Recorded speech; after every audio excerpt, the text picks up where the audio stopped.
Hey guys, welcome to today's video. I'm going to be sharing how I set up my September 2019 bullet journal. I showed at the beginning the supplies I'm using. I'm trying to use things that I usually don't, and a long time ago, probably more than a year ago, I bought these zebra mild liners because everybody in the bullet journaling community talks about them so highly, and I don't use them. They are really pretty colors and I love the way that they work. I love the ink. I love that they have a dual-ended situation with a thinner tip on one and a thick chisel tip on the other, but I just don't use them a lot. They're not something I reach for, so I thought I would use those this month, and I'm only using 4 colors because I like being able to keep those colors separate and with my bullet journal in my bag, so that if I have to add something or I'm out and work on my bullet journal, I just have them accessible, and only using a few markers really helps with doing that. So that was a really long explanation, but now to talk about the actual theme. I saw these planets on Pinterest and I thought that I could totally pull them off. I'm not a great doodler or a great artist, but thought these were simple enough that I could accomplish an aesthetically pleasing theme. So I went with these planets and I doodled some additional like galaxy type stuff behind it, like shooting stars and other stars and circles that look like things you might see in space. I don't know, but I thought it turned out really cute, and I tried to keep my my planets kind of minimal. Like I didn't do a boatload of different planets. I just did a few different types, and the similar types I did the same color just so that it's kind of succinct throughout the month.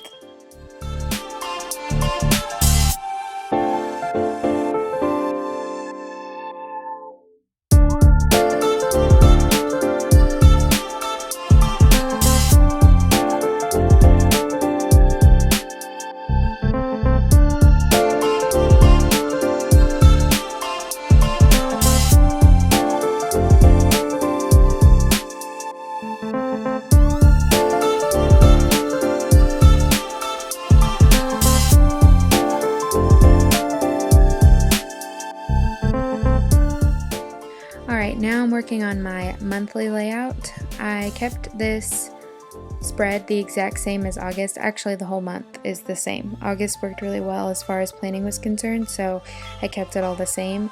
I used the same monthly layout where each of the daily boxes are 6 squares tall and 4 squares wide. It left plenty of room for everything, and I just utilized the colors and doodled some planets like on my cover page.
Like I said, I'm doing everything the same as August. In August, I did a Dutch door, and sticking with my August theme, it was a spray bottle. Now in September, doing planets, couldn't really figure out how to make a Dutch door that was thematically appropriate, but I decided to make giant versions of the planets that I'd been doodling, and oh my word, I love it so much. I don't use Dutch doors a lot, but I don't find that I like putting a lot of dates for the following month on my monthly spread or anywhere near it because it just confuses me.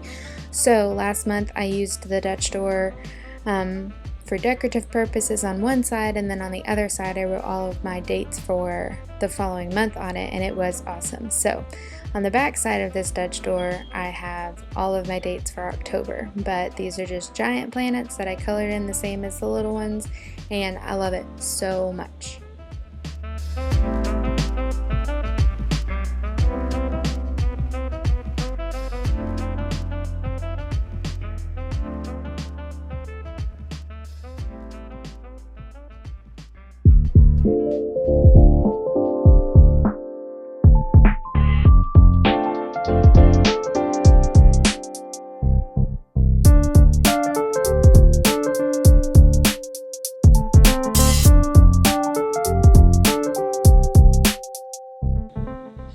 Here on the back, like I said, I'm just making an area for next month.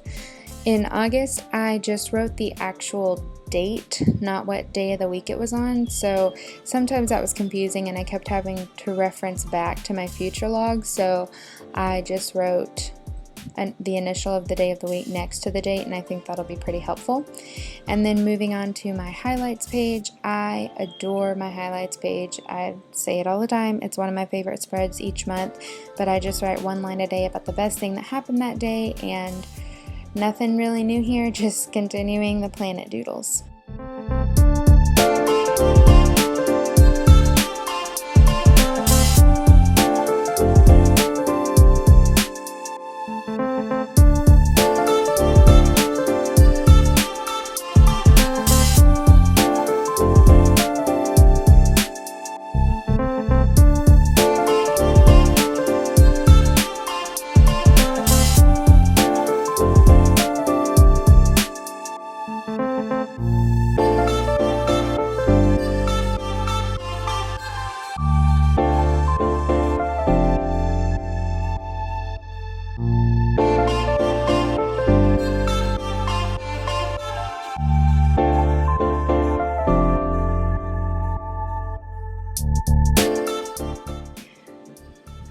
I left one page open for my brain dump, just doodles and titling it brain dump. And then on the right side, I have an area for monthly to-dos. This is just where I can write things down that I want to accomplish in the month, but that don't necessarily have a deadline. So like, for example, I want to film a certain video, but that doesn't have to go out on any certain days, so I can just write it down here and check it off when I accomplish it. And I decorate both these pages with the same doodles.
Now I'm creating my first weekly spread of the month. This weekly spread has been my favorite that I've ever used. It's a vertical layout. I have 8 rectangles. The 8th is just an area for me to journal about the week, and then each day is separated between events that I'll put at the top and then tasks that I put underneath, and I have a whole area on the bottom to decorate with whatever theme I'm using for the month, and it's been great. It's my favorite layout that I've ever had, and I used it for every single week in August and probably will do the same in September. But I used planets on top of each of the days, and then I'll do the other various galaxy-like doodles there at the bottom, and then I just wrote that it was week 35, which now I'm questioning if it was actually week 35. Yes, it was, so I'm good. But yeah, I love this weekly layout, and I'll probably use it for a long time to come.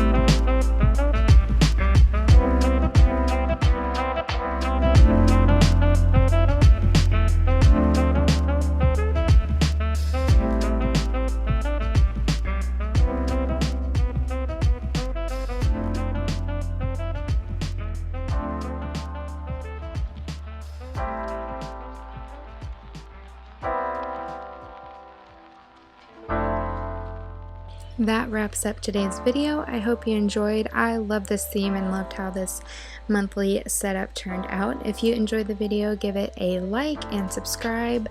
I will see you guys in my next video.